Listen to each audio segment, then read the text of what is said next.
Hello, welcome to Verbling. I'm teacher Oakley. Welcome to our second class in a mini three-part series this week here on Verbling, in which we look at confusing vocabulary. Specifically, we'll be looking a lot at words which are homophones, words which are spelled differently, have different meanings, but are pronounced exactly the same. As well, words that are very similar in construction and spelling that have possibly related meanings, possibly entirely different meanings. These words which we are examining today are actually often confused by native speakers, actually. So very easy for English language learners to get them confused. Okay, we will be examining these confusing words by doing a series of simple fill-in-the-blank exercises. We'll be looking at quotes and statements and trying to fill in the blank with the correct confusing word. As we proceed through the class, we'll be discussing the vocabulary that's introduced in detail to talk about the meanings of both words. Okay, and as well as other elements of English language, as well as they kind of pop up. All right, the lesson will be challenging. On the other hand, generally you have only two words. You have a 50-50 chance of being right. In most cases, some cases there's 3, 4 words that are possibly all confused together. But in any case, a good chance to learn some more really advanced vocabulary and to clear up confusion with very often misunderstood words in the English language. Okay. Well, plenty of room in the class, so jump on in. I'll take it easy on you. Don't freak out because it's a little bit more advanced vocabulary. I will be presenting it in a very language learner friendly style, I hope. I'll take it easy on you. Again, keep in mind, many of these words we're going to be looking at, don't feel bad. Many of them are confused by native speakers. And even I get confused with some of them, and I have to double check my answers or double check the meanings. So, you know, we'll work this through together. So no worries. Don't panic. Okay. Well, I'll give you a minute or two to work up your bravery to join the class. Trust me, I'm going to take it easy on you. Okay. Well, all right. Waiting for students. Okay, while I'm waiting for students, I suppose I can kind of give you an example of what we're going to be doing in the class. All right, and let me do a little screen share just to show you. You don't need to be so afraid. The instructions are thus: select the word in each set that completes the sentence accurately and appropriately. As well, we'll be talking about the pronunciation. So we have afterward or afterward. Again, many of these words are confusing because they are what are called homophones, words that sound alike but have different meanings. All right, so for example, we'll be looking at the quote here from Mary McCarthy. students will read the quote and then fill in the blank with the best, most likely answer. Hello, Nader. Welcome to the class. How are you today?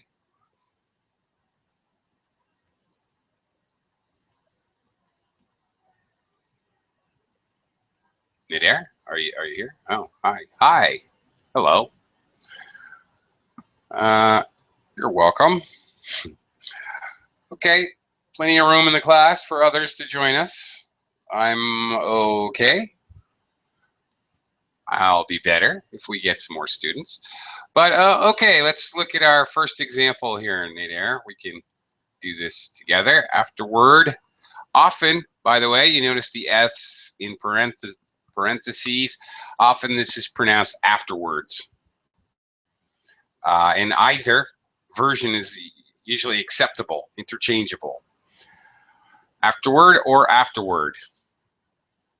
Okay, here's our quote. Is it really so difficult to tell a good action from a bad one? I think one usually knows right away, or a moment blank in a horrid flash of regret. Is it the S, is it British or American? Nader is asking me.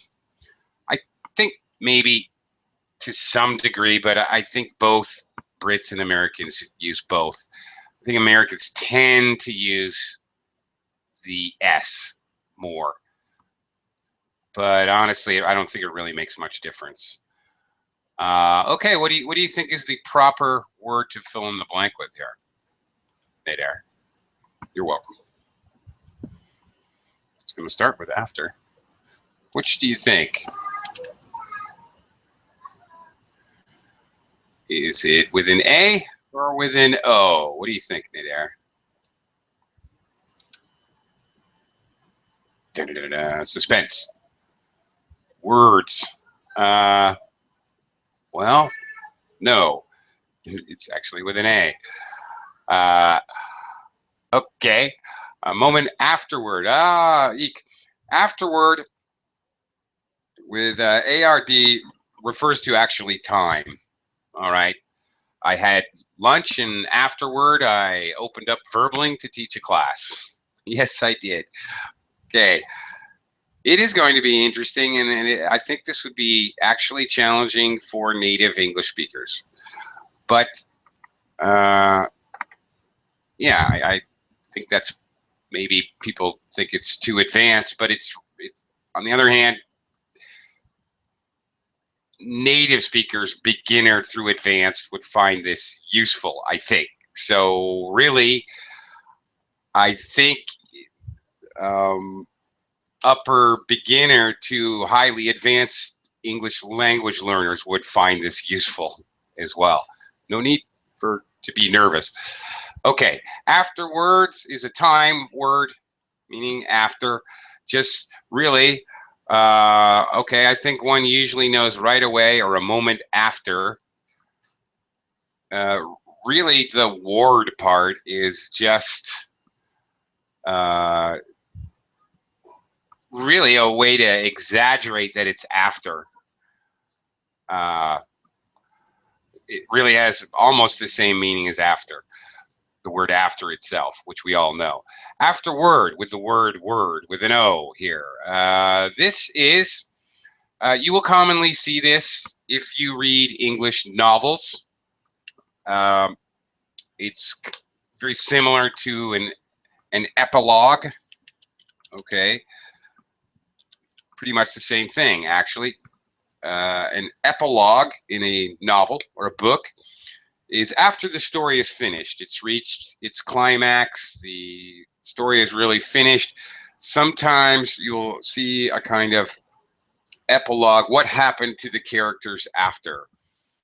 All right, Mr. Smith went on to become the president of the United States, whatever, these kinds of things. And that's basically what an afterword is. Alrighty, let's take a look at another. Okay, this one's not so bad. Angel or angle.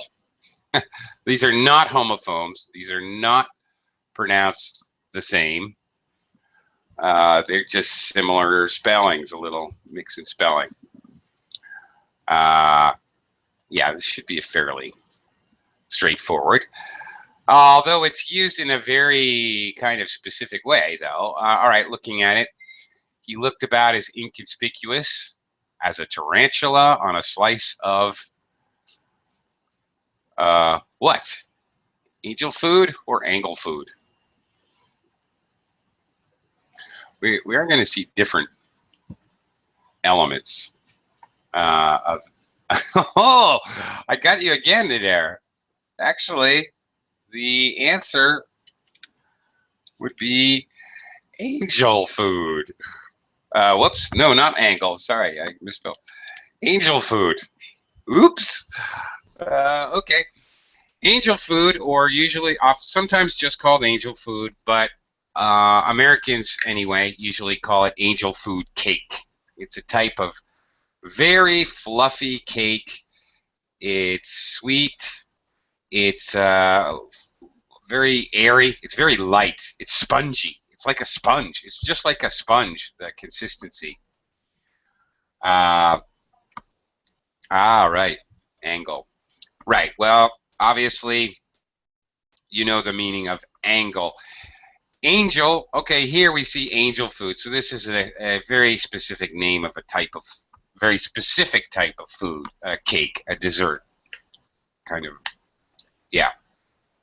But angel, the word angel, of course, has to do with religions and angels in heaven. I'm sure most of us are familiar with the concept of angels in heaven. Okay, an angle is like a slice of pizza. The slice of pizza is cut at an angle. We usually define angles in terms of degrees, a 90-degree angle or a right angle. For example, a line perfectly horizontal and a line perfectly vertical together coming to a point would form a 90-degree angle or a right angle. We also use angle in another way, in a much more abstract way, and that has to do with your. If someone says, "What's your angle?" Okay, they're asking you. Okay, the way you're going to go about something, or your view, yeah. You might ask,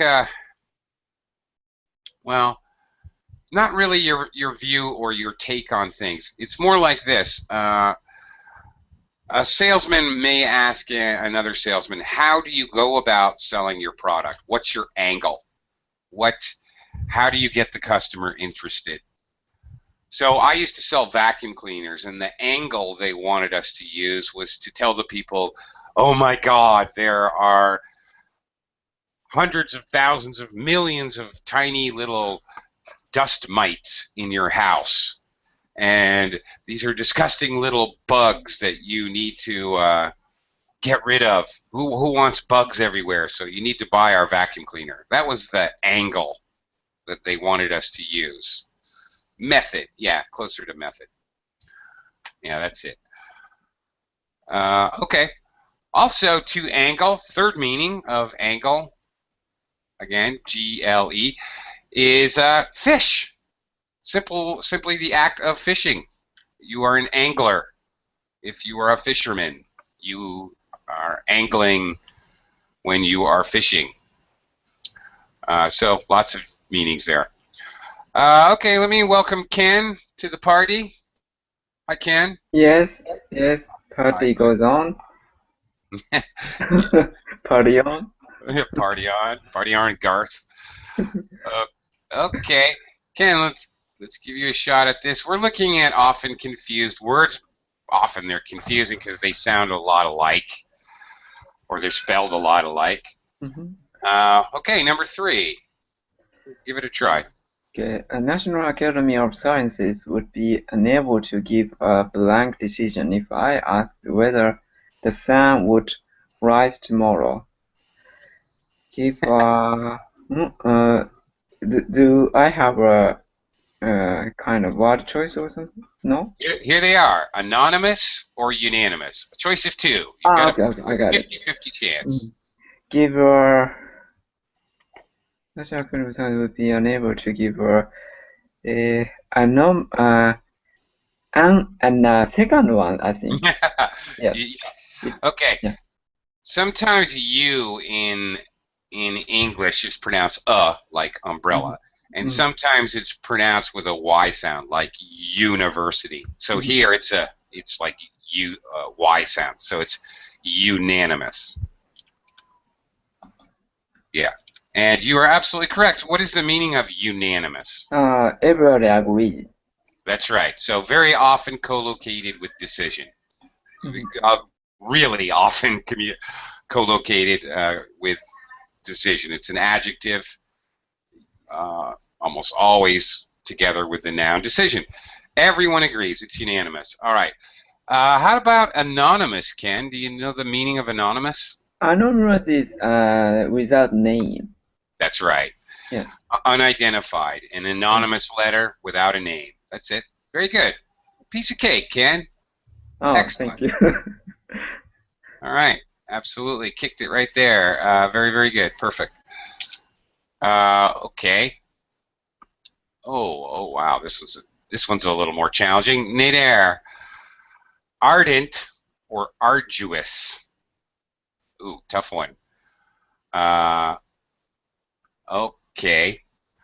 And our quote from my close personal friend, no, not really, George Bernard Shaw, peace is not only better than war, but infinitely more blank. What do you think?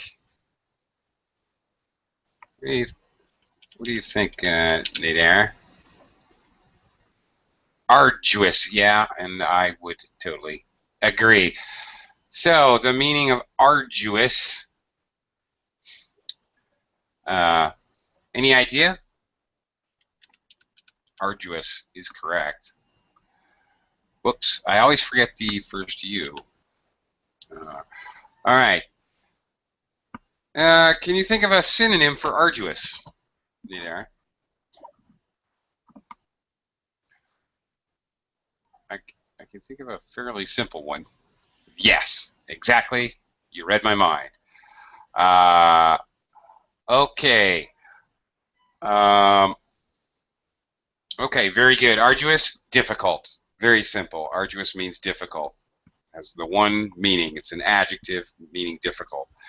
Ardent, also an adjective. Ardent has a couple of meanings, one which is more common. For example, an ardent baseball fan. I'm an ardent Red Sox fan. Okay. Very passionate, enthusiastic baseball fan. Yeah, that's it. Ardent can also mean like glowing or shining, like gold, actually. Uh, it has two meanings. I think the first one's a little more commonly used, but either one. Okay, so that wasn't so hard. Uh, okay, uh, let me welcome Asma to the class. Hi, Asma. Long time no see. Hello. Welcome, welcome. Asma, are you there? Come in, Houston, Mission Control. All right, Asma, if you get it figured out, you need to unmute yourself. You can do that by looking at the little where it says U under the Hangout. There's a little arrow pointing down on the right, upper right-hand corner, or maybe you don't have connection. Okay, maybe I'm just talking to myself. Okay, Ken, let's go to you. This one, these are homophones. These words sound exactly the same pronounced in English. Mm-hmm. Okay. So that all men are equal is the preposition to which, at ordinary times, no sane human being has ever given his his which one? His ascent. Well, yes, that's correct. Ever given his second ascent. Excellent. Yeah. Okay, you are absolutely correct. All right. If I give my assent, what am I giving?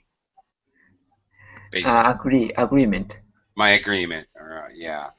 Um, or it's kind of halfway between agreement and permission.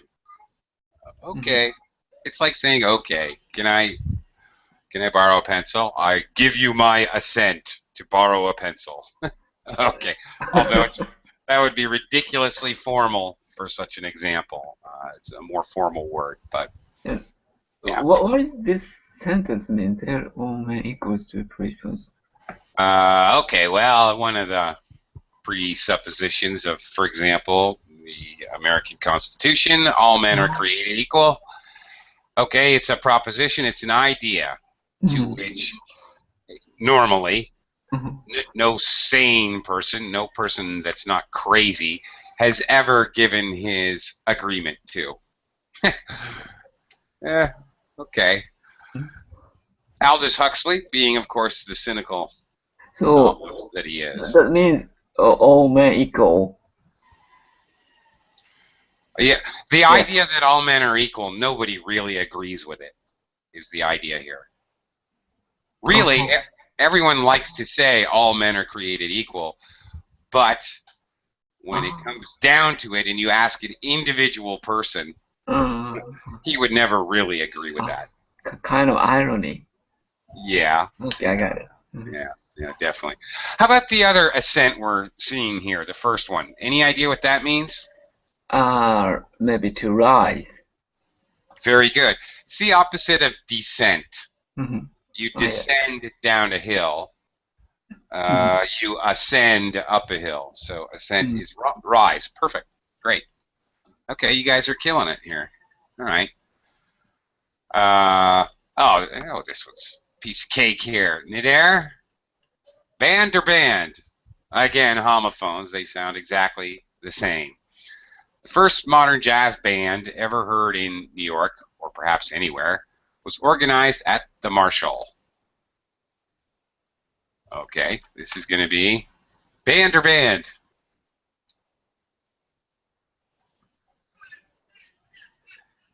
Band. Of course, it's band. All right, a music band.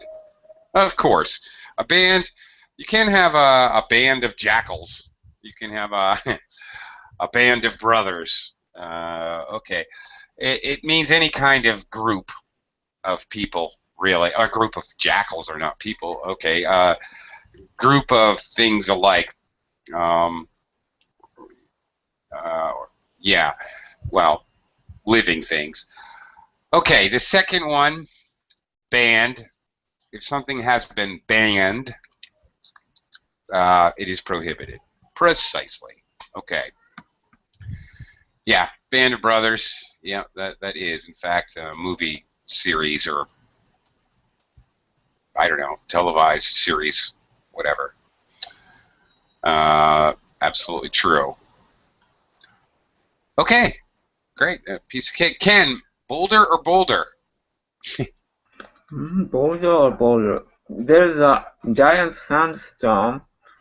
I think it's a second boulder, about a mile north of Laguna, on the road to Pagueta. It is 10 feet tall and 20 feet in circumference. That's it. Okay, you're absolutely correct. Giant sandstone is a type of rock. A boulder is a very big piece of rock that you could never pick up. You would need special equipment to pick up a boulder. No human can pick up a boulder. Okay, I have no idea how to say this, actually. I know what it is. It's island in the South Pacific, but I have no idea how to say it. Pagete, Pagwait, Pagit. I have no idea. Sorry. No problem. I'm no help. at all. What is circumference, since we have it here? 20 feet in circumference. Yeah, obviously a measurement. Maybe from the ground. No, that would be 10 feet tall.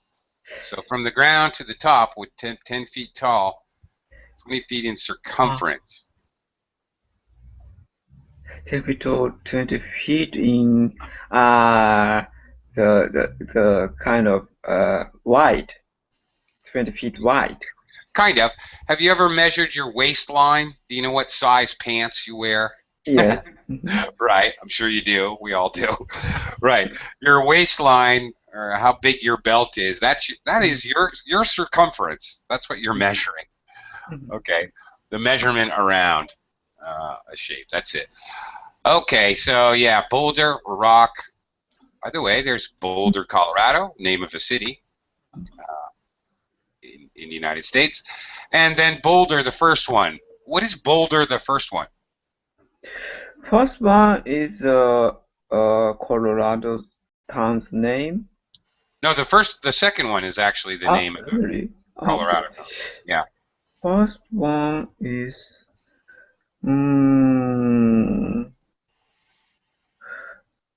it's means how can I say brave or something, or Yeah, brash, brave. Sure, that's good. Mhm. It's a comparative adjective. We've added the er. The adjective is bold. We've made it comparative to compare two different things. I am bolder than you are. Okay, so yeah, brave with an element of a little slightly different than brave, a little bit of an element of kind of brash or just a little bit foolish, maybe. Yeah, but close. Okay, pretty good. These are not so bad today. All right. Nadir, break or break. These clearly are homophones. They sound exactly the same. You can break every grammatical and syntactical rule consciously when and only when you have rendered yourself incapable of breaking them unconsciously. Okay. Okay. You break a law or break a rule. Violate. Very good. Every rule. Only when you have rendered yourself incapable of breaking them unconsciously. All right. Well, the idea here being that don't break grammar rules until you know the rules. And native speakers, by the way, a point of fact of English language learning, native speakers break grammatical and syntactical rules all the time. But I think this is pretty good advice. First, you should learn the rules before you start breaking them. Okay, the first word, break. Brake of a vehicle. All right, slow down. You don't need a vehicle to use the word brake. Whoa, put on the brakes. If you're talking too fast, I might idiomatically or, I don't know, metaphorically say, whoa, put on the brakes a minute. All right. Slow down. Okay. The brakes to stop. Yeah. Physically, yes, a part of a vehicle that the equipment on a vehicle you need to stop. This one could be more complicated. It can. Okay. Human beings have dreams. Even dogs have dreams, but not you. You are just a machine, an imitation of life. Can a robot write a symphony? Can a robot turn I think fast canvas into a beautiful masterpiece? Yes, very good. The white piece of cloth that painters paint on is a canvas, Yeah. right? Okay. Although often we use this word in a kind of abstract and metaphorical way to talk about a beginning, a blank slate. Okay, somewhere any kind of abstract idea of without any influence. Okay. Oh, we have $10 million. We can start any company that we want. We're starting with a blank canvas. So I'm using it metaphorically there. All right. Okay, and canvas is a noun. Canvas is, by the way, okay. All right. Got it. Canvas is also a material, often tents are made of canvas. It's a pretty thick material, like clothing type material, but thicker than you would want to wear as clothing. You'd use it for tents or for a tarp. Okay, the other word, canvas, is a little peculiar because it's a verb, and this verb, normally two-syllable verbs, 90% of the time, two-syllable verbs, the second syllable will have the stress. Here, in this case, this verb actually has first syllable stress, canvas. So what we have here is another set of homophones. They sound exactly alike, canvas, canvas. But to canvas, the second one, any idea, Nader, what that means? If you canvass a neighborhood, for example, we canvassed the neighborhood to take a political poll. Well, that pretty much says it all. You canvass a neighborhood, you cover a neighborhood. Occasionally, where I live, there will be a bunch of people, a dozen people or more, not vote. It can be used different ways. Okay, occasionally this happens. There will be people selling, trying to sell internet service in a neighborhood. They'll be trying to sell like DSL service. So they need to get enough customers to make it worth their while to run the lines into the neighborhood. So they canvass the neighborhood. They go through and they knock on everybody's door. Would you be interested in free installment, first month free? They try to give you a deal. Yeah, they're covering every single place in the neighborhood, talking to everyone. So you canvass a neighborhood to do a survey. You can canvass a neighborhood to try to sell something. The idea is literally you're knocking on everybody's door. When they do the census to count how many people in the population, they canvass the neighborhood. So yeah, that's the idea. Like a canvas, like a tarp. You use a tarp to cover everything. When you're camping, you canvas in the neighborhood, you cover everything. Same idea, kind of.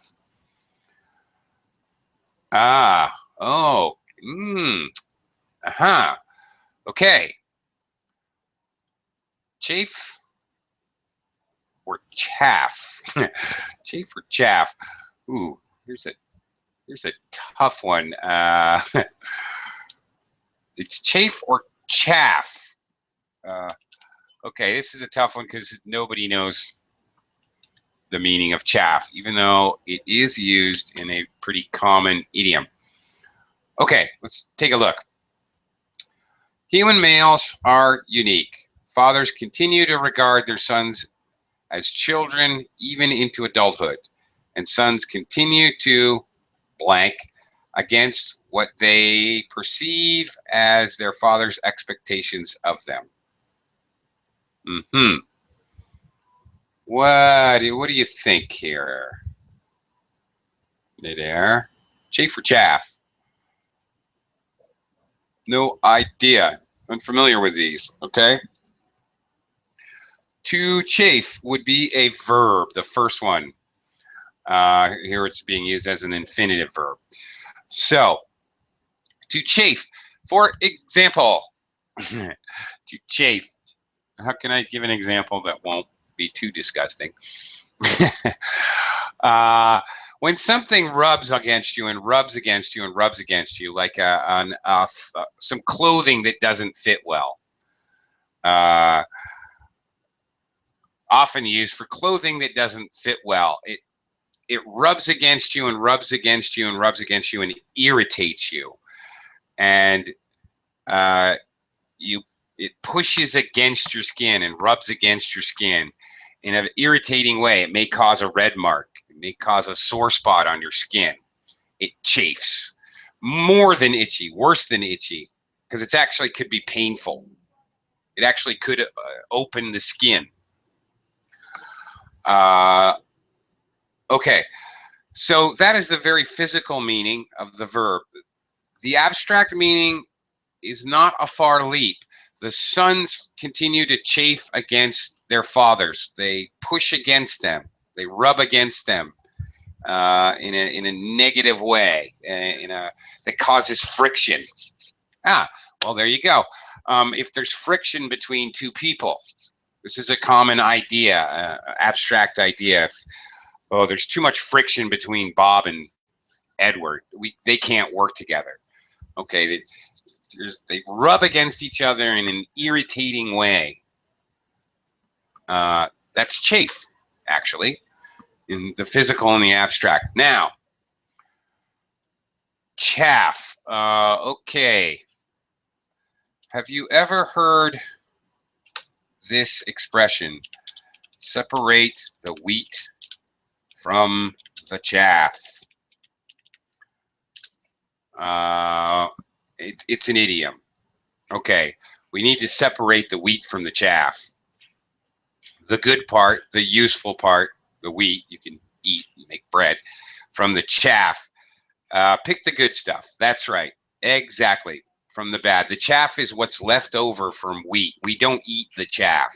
It's the leaves and stems, and it's the part that nobody actually eats. So if you're separating the wheat from the chaff, you're separating the good from the bad. Often used for talking about separating people, actually. Maybe a prestigious university, they could describe their selection process as separating the wheat from the chaff, for example. Often used, you're rarely going to use the actual physical meaning. It's more often than not, we use the idiomatic expression. Yeah, any kind of recruitment for a company, absolutely. Perfect, yes, exactly. Okay, any other viewers out there who would like to join, it's not too late. You can join the class anytime. Would welcome some other perspectives, would be great. All right.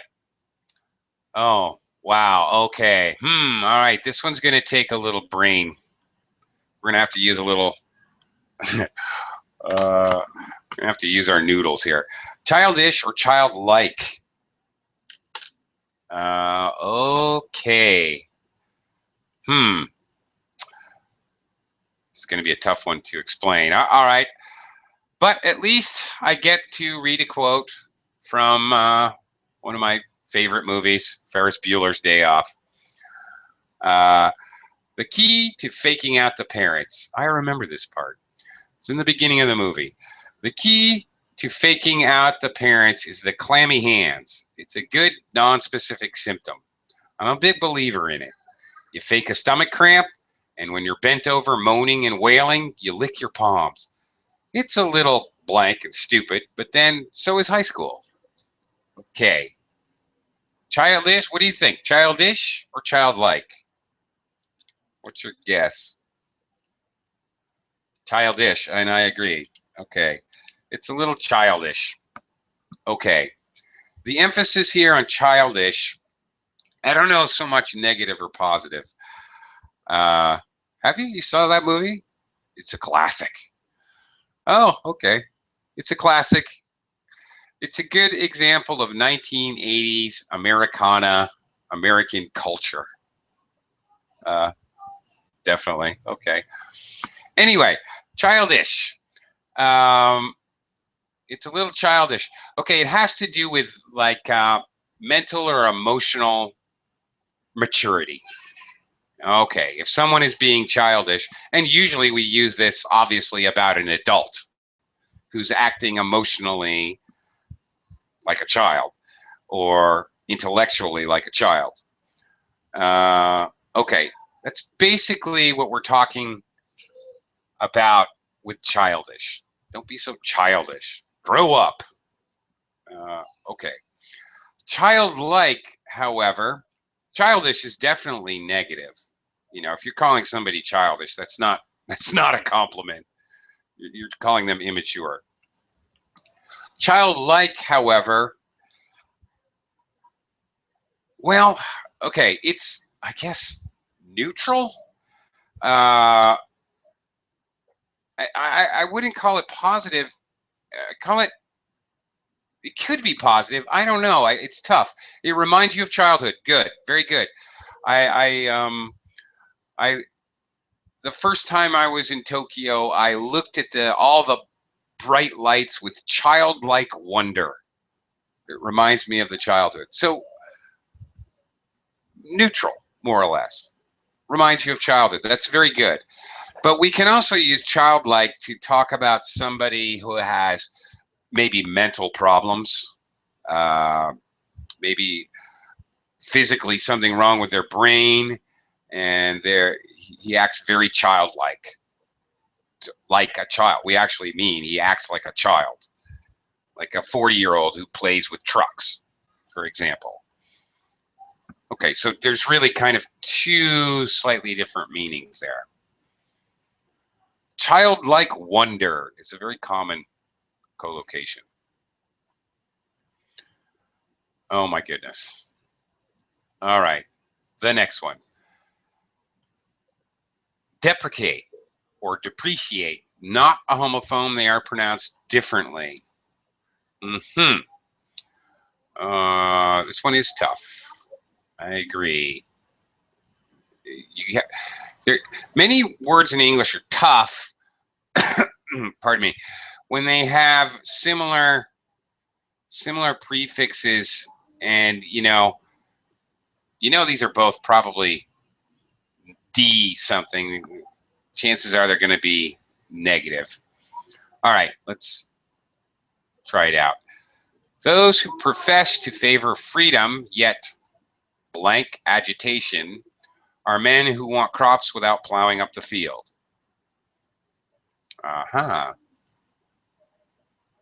Well, what do you think? This one is tough. Well,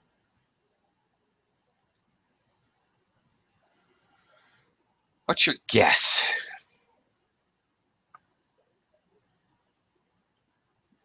First one, and you would be correct. Very good. Doing very well. Deprecate. If you deprecate something, you put it down. You say it's bad. It's definitely negative. The idea is you speak about it negatively, or you think about it negatively. All right. That's the idea. Depreciate is to lose value. So if the value of your home depreciates, heaven forbid, that means the price you can sell your home for is going down, which is also definitely a negative concept. No doubt. Depreciation is the noun.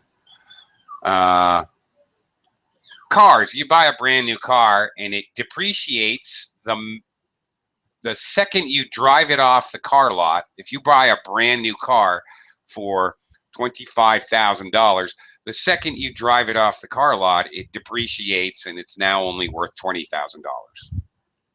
Which is why I never really understood why people buy brand new cars. Anyway, okay, so yeah, that's the idea. So this quote, basically, those who profess to favor freedom, those who are in favor of freedom, yet they speak against agitation here, disturbance, turbulence, something like that. He's making his metaphor here, his analogy, are men who want crops. They want the good part, but they don't want to plow the ground. They don't want to make any problems. Okay. All right. Here's a good one I think is useful for language learners. And I've definitely heard this one confused before by both second language and first language English users. Diagnosis and prognosis. They are definitely related, but they're not the same. Okay. All right, well, let's look at it in context. Political extremism involves two prime ingredients: an excessively simple blank of the world's ills and a conviction that there are identifiable villains back of it all. I like this quote. Okay. What do you think, Nader? Definitely. A diagnosis. Okay. I really do like this quote here. Totally agree, I have to say. It's just not that simple. All right. Okay, in this quote, political extremism involves two ingredients. A simple diagnosis. Okay, the doctor makes a diagnosis of what's wrong with you. You have strep throat. Okay, that's his diagnosis. He figures out what's wrong with you. Okay. And a conviction that there's somebody to blame. I love this quote. Political extremists all think that they can easily point the finger of blame at someone. Actually, life is not so black and white. But anyway, I'm getting away from the vocabulary. Diagnosis. You have strep throat is my diagnosis. Nader, my prognosis is that if you take this medicine, you will recover in 2 weeks. Aha. The prognosis is what the doctor sees happening in the future. Okay. If the prognosis is you have 3 months to live, that's not good. The diagnosis is you have terminal cancer. The prognosis is you have 3 months to live. That's the idea. Oh, here's a timely little set, timely little pair. Okay, emigrate and immigrate. You know this one, huh? All right. In their benevolence, the Federation allowed them to blank to the outer worlds, like your family. They were executed on arrival. Okay. Did they emigrate with an E or immigrate with an I? It would have to be. Da, da, da.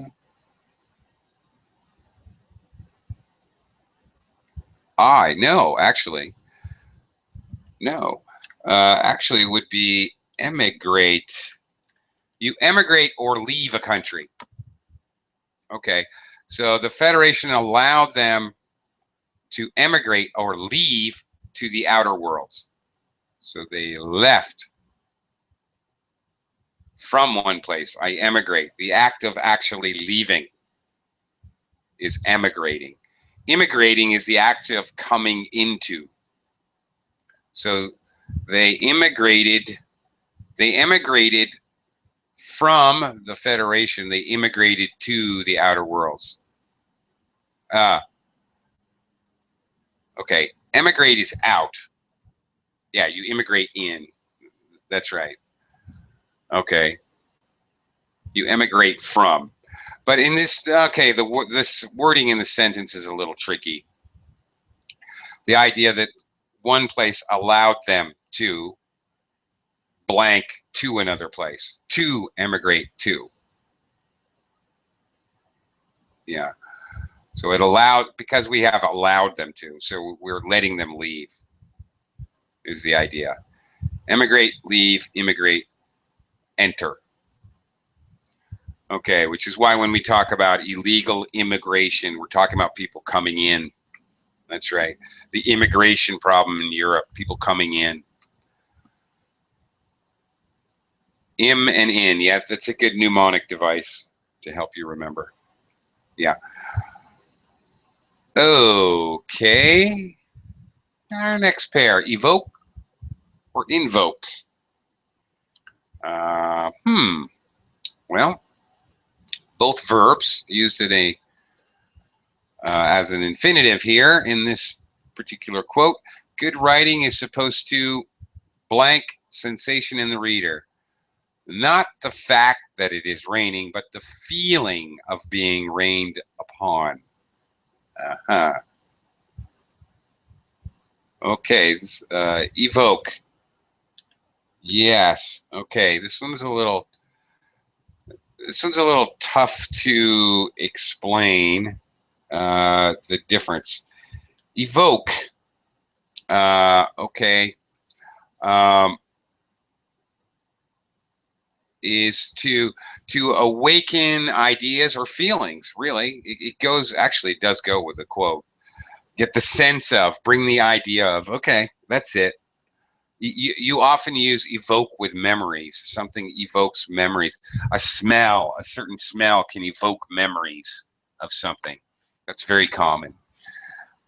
Invoke, well, if you invoke a deity or a demon or something like that, a spirit, you appeal to something.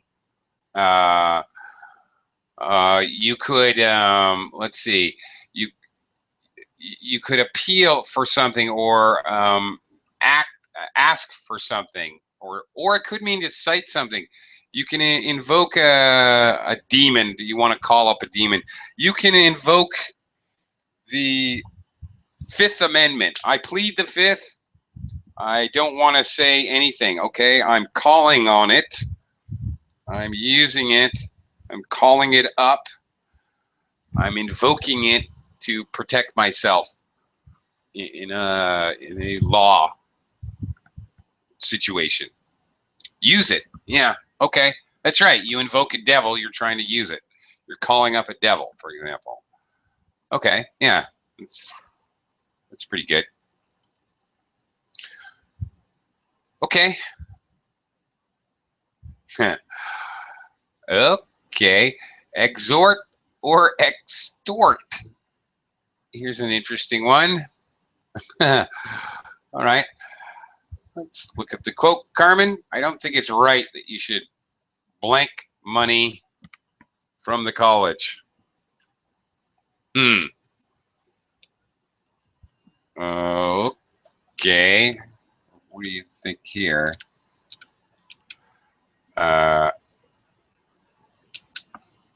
Okay. All right. What do you think? Am I going to extort or exhort money?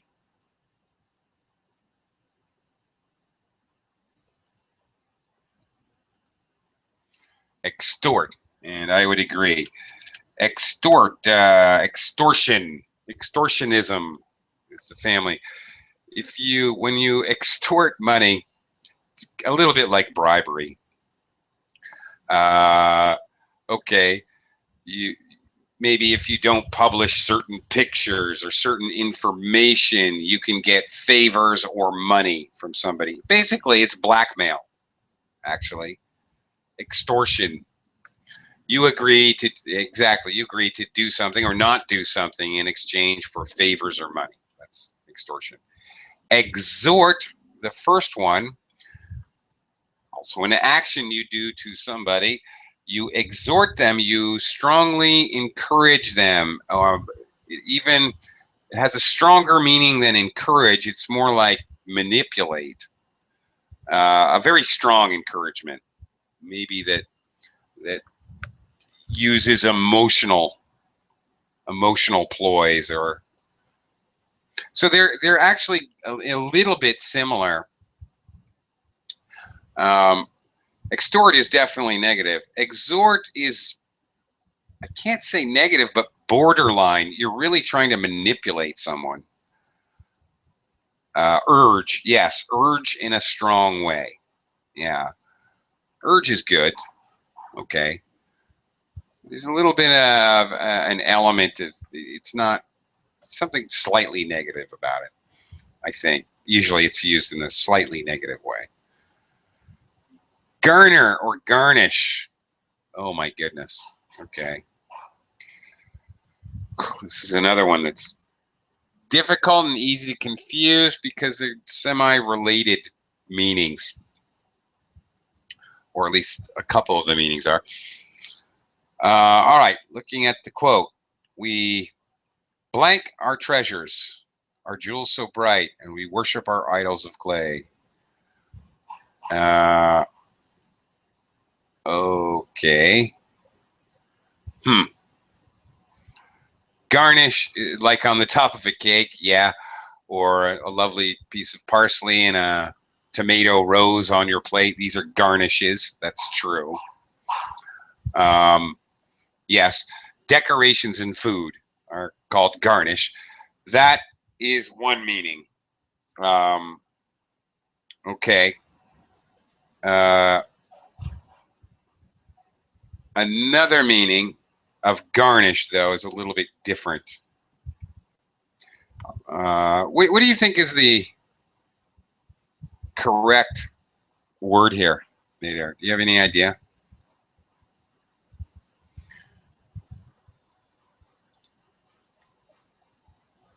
Guessing garner. Yeah, I would agree. We garner our treasures. We collect our treasures. Yeah. Okay. Okay. It does have that meaning. Let's see. There's kind of an idea. There's kind of an idea that you collect them complicitly. Not that you're stealing the treasures, but okay, you are owed these treasures, or you have permission to get these treasures. So there's a little bit of an idea of permission instead of just collect, which is very neutral. We don't know if you're stealing them, or with collect, we don't know if you're stealing them or you're owed them, like you collect your wages. We're not sure. You garner your wages. Okay, that's also common. Is it common? No. It's very poetic. Usually it's formal, and you would more likely see this in writing than anywhere else.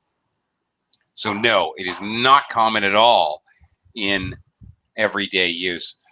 There is another meaning for garnish, often used legally. If you lose a lawsuit, it's very complicated, but to make it very simple, if you lose a lawsuit and they garnish your wages, it means that the government is actually going to directly get money from your employer, which is part of your wages. They're going around you. You can't be trusted to pay back money that you legally owe. So the government is going to actually take money directly from your employer. That's garnishing your wages. So it's also a form, but a very specific form of collecting. The average Joe knows such words. Well, I don't know. I don't know, Nader. I don't know the native speaker if they would really know garner or not. 50-50, I'm guessing. I have no idea. And I think that almost all speakers would understand garnish as a food decoration, but maybe only those who have had experience with it would understand garnish is a legal term when the state collects your wages. I bet you people that don't have any experience with it would never know that meaning. Yeah. Okay. Here we go. Another homophone. Grizzly or grizzly? It's grizzly or it's grizzly. Okay. Let's look at the example. Mexico's famous Day of the Dead festival with its grisly yet comic cavortings of the dead recalls the skull motifs and sacrifices of the lost world of Montezuma. Actually, in this case, it is the first one, grizzly. Grizzly is like morbid, evoking death or horror, horrible blood and guts and nasty, like that. Grizzly. Grizzly, the other one, well, of course, you may have heard of grizzly bear. It's spelled this way with the two Z's, grizzly bear. If somebody's grizzly, it's like a mountain man with a beard. And somebody's grizzly, they're hairy, not really well groomed. They live in the mountains, and they look weather beaten. They look like it's used to talk about somebody who looks like they actually live in a forest. Okay, it's basically the concept. And yeah, we do have grizzly bear. Okay, definitely going to need a glass of water after this class. Nidair? Shaggy, yeah, that's close to it. Nidair, thank you very much for sticking with me. And time to go. I got another class coming up, so hopefully I'll see you again.